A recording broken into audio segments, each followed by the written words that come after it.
Tonight, a Senate report demands tougher regulations for Australia's steel industry. And the dedicated duo behind the Port Augusta flea markets called it a day. This is Southern Cross News with Fraser Goldsworthy. Good evening. A Senate report into the Australian steel industry is calling for tighter regulations to protect the Whyalla steelworks from imported materials. The local federal MP says the government has made a number of these changes already and is questioning the report's timeliness. While Arium's collapse was mainly put down to its $4 billion debt, the influx of cheap overseas steel was a constant issue for the Whyalla Steelworks. A Senate committee which visited the region last April has warned, unless the government is proactive, imported steel will still pose a threat. We know that it's possible for us to get better access to world markets, but at the same time make sure that international companies are not dumping steel in Australia. Evidence tendered showed dangerous imported steel, including some filled with water. The Senate committee wants a national steel plan to put a stop to that. So that all the different parts of the industry can work together to keep Australian steel competitive. But Rowan Ramsey has dismissed parts of the report as outdated, saying the government has already made changes that have helped Whyalla. Import duties, anti-dumping duties on around about 70% of the products that Liberty One still produce. He does agree with stricter enforcement of standards. I think we need higher penalties for people who knowingly, particularly, mislead. John Hunt, Southern Cross News. A pilot project designed to give farmers more accurate and detailed weather data is being trialled in Hart in the mid-north. It's hoped the automatic system will help predict future weather patterns, sending alerts to farmers and local emergency services through a smartphone app. Another state-of-the-art solution for those in remote areas. An automatic weather station network is up and running for the Mid-North region, allowing farmers and emergency service workers to better prepare for big weather events. The particular reason we chose this area is because Clare has got a double dip valley, and the double dip actually sucks a lot more stuff into it. Which will allow base knowledge to be built on for better knowledge in relation to airflow, temperature, movement across the plains through the undulating hills as well. The state government will dedicate $150,000 towards a Mid-North business plan. To actually understand where is the best opportunity, where is the best locations, where is the best areas to be able to get the early warning. The pilot project will provide localised and real-time weather information for farmers across the Mid-North. If the project's successful, it's hoped other regional areas will be able to develop their own automatic weather station too. This is only one region of the state's got a problem. The Riverland and other areas have all got problems, and we're trying to help address these issues. Rachel Nell, Southern Cross News. Two teenagers from Port Pirie have been reported for allegedly making homemade explosives and detonating them across town. Over the past 2 months, police have received a number of reports of loud explosions in the Risdon Park South area. The two boys will face the Port Pirie Youth Court at a later date. Anyone who suspects an explosion has occurred near them is urged to contact police. Volunteers from the State Emergency Service have received some vital first-hand training during a casualty exercise. The simulation puts first responders through their paces during an emergency car accident. It's the real-life scenario the SES dreads having to face.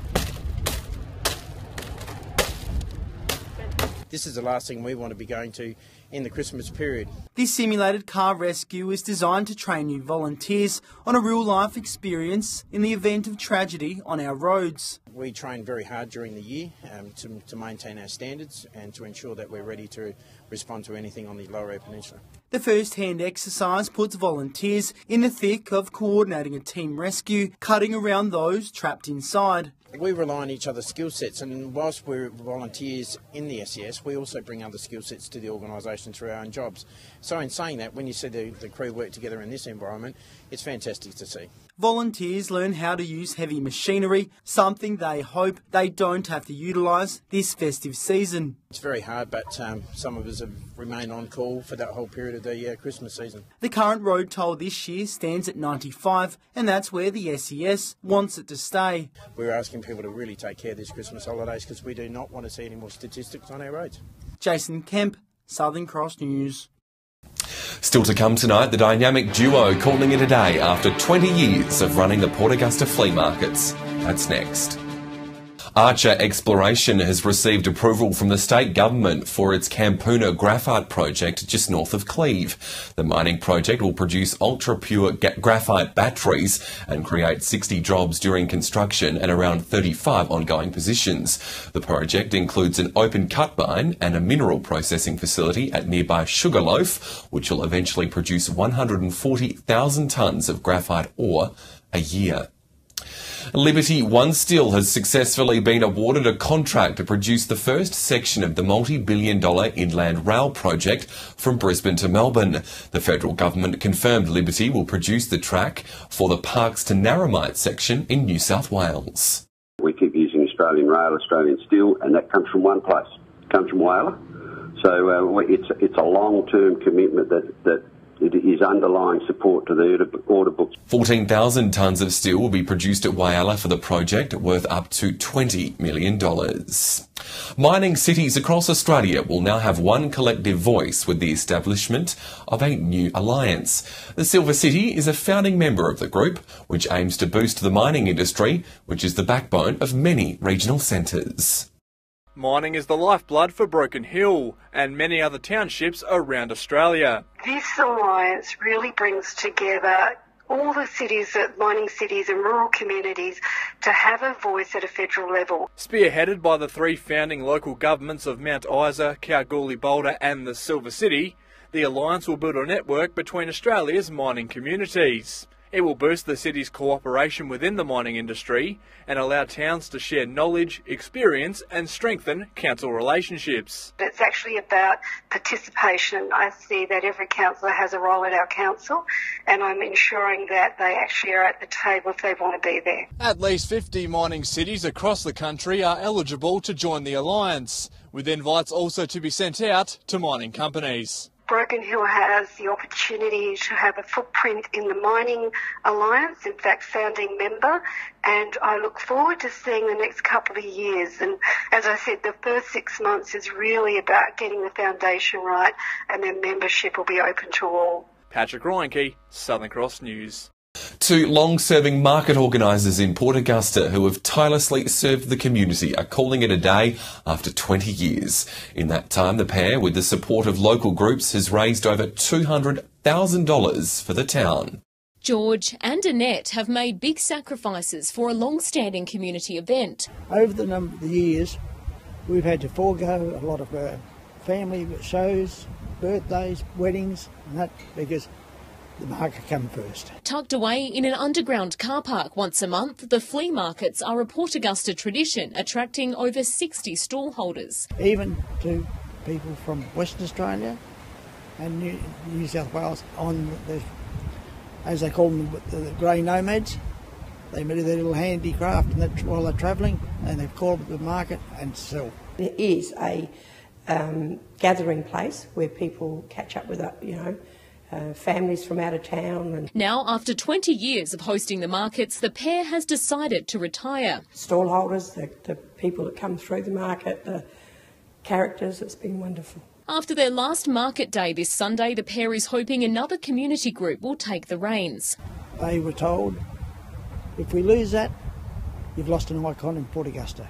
Tourists come through and can't believe it, and they say, in this town like this and you've got this. Amelia Simpson, Southern Cross News. The Silver City Cinema is very close to reaching its fundraising target for a chairlift. Fundraising began in July, and since then dozens of locals and businesses have donated thousands to the cause.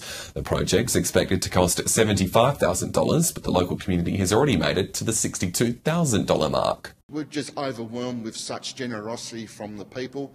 And the old saying goes, what you reap, you sow. The equipment will take 10 to 12 weeks to be delivered and installed. Whyala's Gabmididi Manu Kindergarten has launched its long-awaited Reconciliation Action Plan at a lunch this afternoon. Its focus is to help ease the hurt of Indigenous people while educating its students on the importance of healing.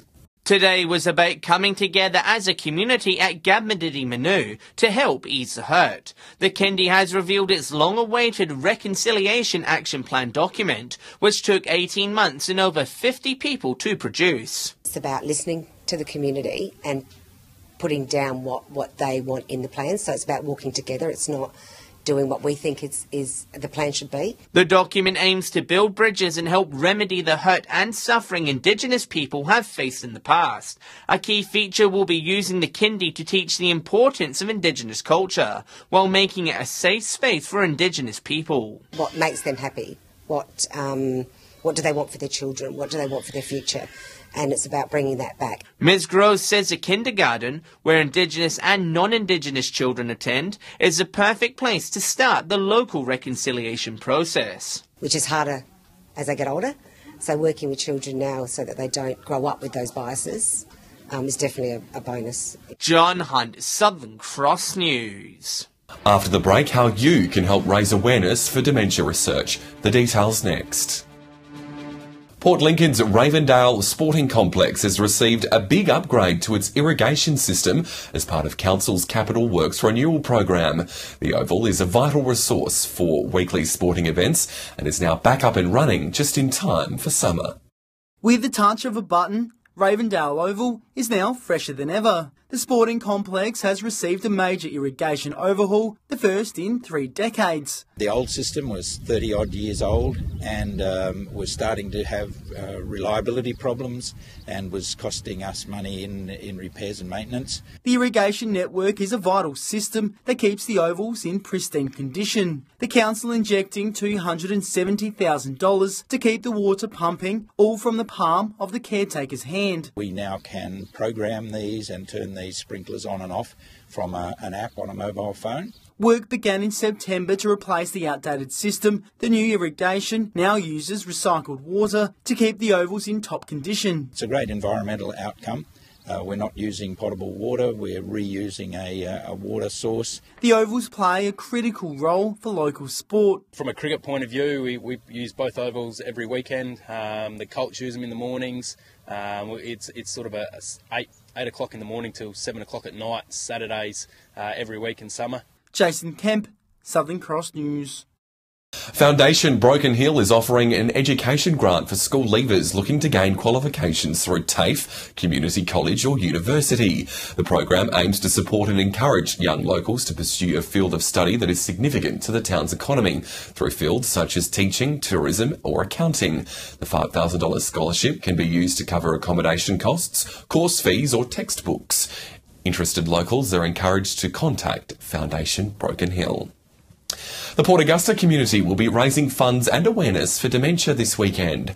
Organisers are hoping for a bumper turnout to help support an organisation that lends a helping hand to those with one of the most common diseases in Australia. It's a chance to jog or walk for memory. Dementia is a debilitating illness and Australia's second leading cause of death. It's estimated 300 people live with the illness in Port Augusta. The ABS stats released last month. It's the leading cause of death in women. And in the next 5 years, it'll be the leading cause of death overall in Australia. Port Augusta's aged care group, Pippa, is lending a hand with proceeds from Sunday's walk and jog going towards dementia research. So we are hoping to raise initially awareness within the community and also funds for Alzheimer's Australia. Walking or jogging the 5 or 2k loop along the wharf is just one way to help. There'll also be at the Yacht Club aged care service providers. So they'll have information on how to keep people independent and living at home, and also about memory loss. And those furry companions who've been proven to help dementia patients are also welcome. Pets on a lead would be great. Yeah, any age group. And it's $5 to enter the walk or the jog, and under 5 years is free. So open to everybody. Amelia Simpson, Southern Cross News. Well, with the weekend almost upon us, time to see what our experts are thinking. Here's cricket tips. Yeah, g'day and welcome to this week's round of cricket tips for Port Augusta. This week we see Corn take on South Augusta in Corn. Corn are now starting to regain some of their top players, and they should really push South Augusta. But I'm going to predict South to beat Corn. The other match sees West Augusta take on Central Stirling at Edsa. West really need to win this match to give themselves a bit of a gap between themselves and Corn.